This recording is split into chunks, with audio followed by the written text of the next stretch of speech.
Olá galera do Onda Tech, estamos aqui novamente para dar continuidade à nossa videoaula anterior, as figuras de linguagem. A hipérbole é um exagero de expressão. Como diz o rei Roberto Carlos, eu quero ter 1 milhão de amigos e bem mais forte poder cantar.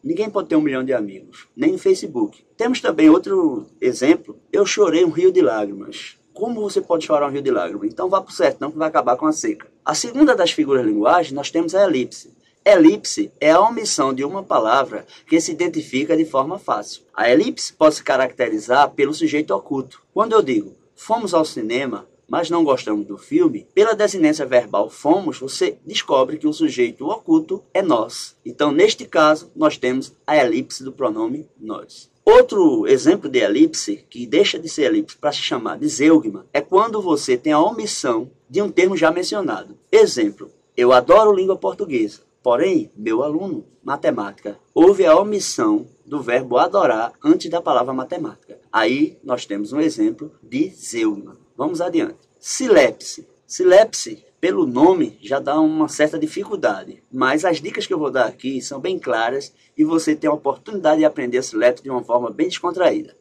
A silepse, ela estabelece uma concordância com o que se entende. É uma concordância chamada ideológica. Nem é uma concordância verbal, nem é uma concordância nominal. É uma concordância que se faz com a ideia. Por isso, ideológica. Temos 3 tipos de silepse. A silepse de gênero caracteriza o masculino e o feminino. Como você pode descobrir? Através de um adjetivo. Através de uma característica, você descobre que o que é masculino, o que é feminino e a silepse é de gênero. Por exemplo, Vossa Excelência é bondosa demais. Vossa Excelência aí é uma mulher. Vossa Excelência é bondoso demais. Vossa Excelência aí é o homem. E quando isso acontece, nós temos a silepse de gênero. A silepse de pessoa, quando há discordância entre o sujeito, que aparece na terceira pessoa, e o verbo, que surge na primeira pessoa do plural.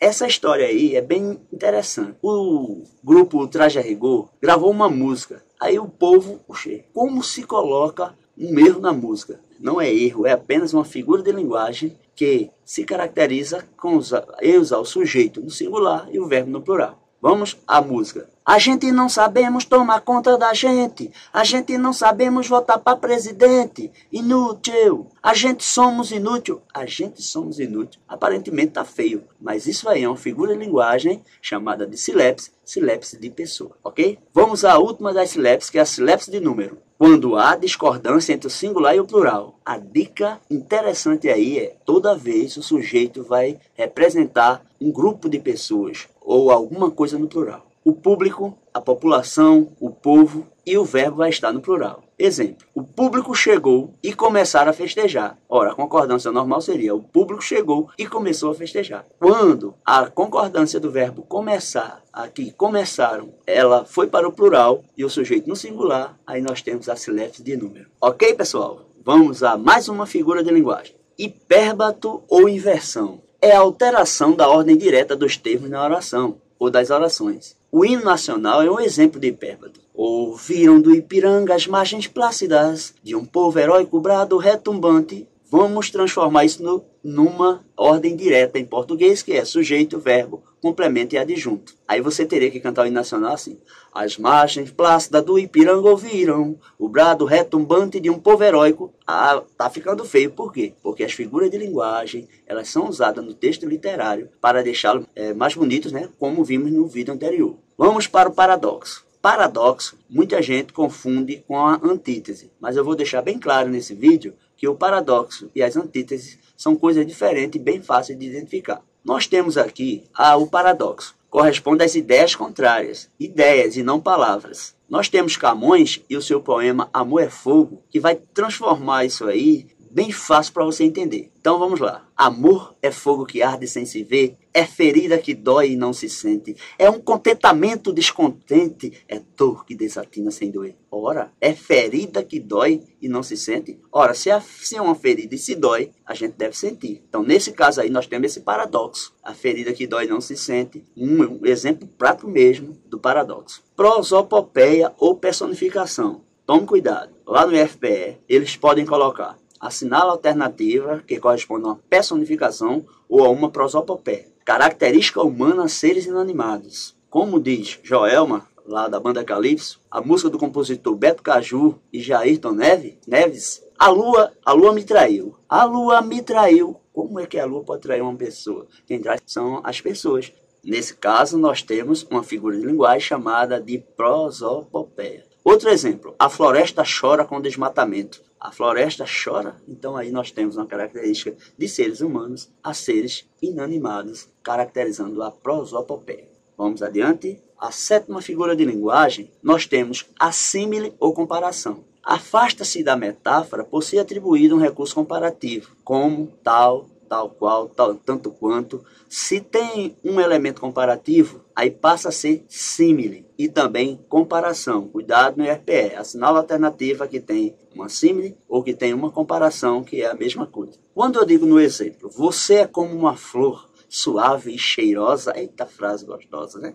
Você é como uma flor suave e cheirosa. Então essa palavra como está caracterizando aí a símile ou comparação. Meu coração tombou na vida tal qual uma estrela ferida. Aí eu tenho também mais uma comparação ou símile. Vamos a mais uma figura. Eufemismo. Utilização de vocábulos mais leves e mais sutis para suavizar determinadas mensagens que precisam ser transmitidas. O eufemismo, ele vai dá uma força para você não transmitir, não provocar o desmaio de alguém. Já pensou, você chega na casa de uma pessoa e diz, ó, seu filho morreu. É claro que a mãe dessa pessoa vai ter um desmaio. Então o que é que você deve fazer? Ó, fulano partiu dessa para melhor. Aí eu tenho aqui um exemplo. Desta vez você não se deu bem nas provas. Ora, você não passou. Então é uma forma mais clara, mais suave de dizer. Já chego no final do ano e digo, você não conseguiu alcançar seu objetivo. É melhor, quer dizer, você foi reprovado, não é? Aí nós temos o eufemismo. A pobre mulher passou desta para melhor, ou seja, morreu. Vamos mais uma figura. Anáfora, repetição da mesma palavra ou expressão no início da frase ou de frases. Como tem um poema maravilhoso de Manuel Bandeira, ele diz assim, vi uma estrela tão alta, vi uma estrela tão fria, vi uma estrela luzindo na minha vida vazia. Que coisa linda, só a literatura faz isso. E as figuras de linguagem, como tem aí vi, nós temos uma anáfora, que é repetição inicial no início das frases, ok? Então vamos para a 10ª figura de linguagem. Aliteração é a repetição de consoantes ou de sílabas para dar destaque a um determinado som. Quando nós temos uma sucessão de consoantes, aí nós temos a aliteração. Exemplo, o rato roeu a roupa do rei de Roma. Quem com ferro fere, com ferro será ferido. Então você tem aí os R's e também a letra F no segundo exemplo, que caracteriza a literação, ok? E a metáfora? Cuidado, lá nós vimos a símile ou comparação que tem a palavra como. A metáfora é só você tirar a palavra como o elemento que caracteriza uma comparação. Quando eu digo, você é uma flor de menina, eu tenho uma metáfora. Lá eu disse, você é como uma flor de menina. Aí seria símile ou comparação. Tirou a palavra como, é uma metáfora. A Amazônia é o pulmão do mundo. Então aí também eu tenho mais uma metáfora, ok? E a metonímia? Eu vou explicar aqui 2 exemplos de metonímia. Você deve ir para os livros ou para a internet pesquisar os outros tipos. Eu só vou dar exemplo de 2. Vamos lá. Metonímia é troca de um nome por outro que tenha semelhança para facilitar o entendimento. Vou ler Jorge Amado. Vou no túmulo tirar para ler? Não. Quando eu digo vou ler Jorge Amado, eu vou ler a obra. Então aqui eu tenho o autor pela obra. Aí eu tenho um outro exemplo. Bebi 2 copos de leite. Eu bebi 2 copos ou eu bebi o leite que estava no copo? Então, neste caso, você tem uma metonímia que é o continente pelo conteúdo. Ok? Vamos seguir para onomatopeia. Onomatopeia é reprodução de fonemas ou palavras que imitam som. Tem uma música bem famosa que diz assim: oi, tum, tum, bate coração. Oi, tum, coração pode bater. Oi, tum, tum, tum, tum, bate coração. Que eu morro de amor com muito prazer. É na voz de Elba Ramalho. Aí nós temos tum, tum, tum, a onomatopeia. Mas você pode facilmente encontrar onomatopeias naqueles gibis que antigamente, né, tinha mais destaque. Agora está mais na internet. Mas você tem plaf, pam, tum. Aquelas características são os sons imitados pela escrita, que caracteriza a onomatopeia. Mais uma figura de linguagem, antítese. Consiste em construir um sentido através de palavras opostas. Veja que o paradoxo são as ideias, a antítese. Palavras opostas e a metáfora, comparação sem a palavra como. Então esse poema magnífico, Amor é Fogo de Camões, ele apresenta só na primeira estrofe 3 exemplos de figura de linguagem. Amor é fogo que arde sem se ver, metáfora. É ferida que dói e não se sente, paradoxo. É um contentamento descontente, palavra de sentido contrário. Aí nós temos a antítese. Veja bem a diferença. Contentamento descontente, palavra de sentido contrário, antítese. É ferida que dói e não se sente, paradoxo. Porque está dizendo que você não sente dor, como se a ferida está lá bem ativa e você desesperado, não é isso? Então vamos a mais uma figura. Pleonasmo. Quando fazemos uso de expressões redundantes com a finalidade de reforçar uma ideia. Cuidado, tem 2 tipos de pleonasmos, né? Tem um pleonasmo vicioso e tem um pleonasmo que é requinte, a coisa maravilhosa para você colocar no texto literário. O vicioso, saiu para dentro, ou entrou para dentro, saiu para fora. Isso aí são coisas que você usa como vício. Mas a figura de linguagem requintada, chovia uma triste chuva de resignação. Ora, se chovia só podia ser chuva. Mas isso é bonito no texto literário. E ri meu riso, comi com minha própria boca. Olha que pleonasmo. Agora isso, tudo que eu estou falando, para textos literários. Ok? Número 16, a figura de linguagem polissíndeto. Lá atrás, nós vimos separação de sílaba, polissílaba, poli muitas sílabas. Síndeto é conjunção, poli muitas. Então, polissíndeto são muitas conjunções em uma única frase, em um só período. Exemplo, aí nós temos o polissíndeto, é a figura de linguagem que caracteriza-se pela repetição de um determinado conectivo entre palavras ou expressões, ou ainda entre orações sindéticas que constituem um período composto por coordenação.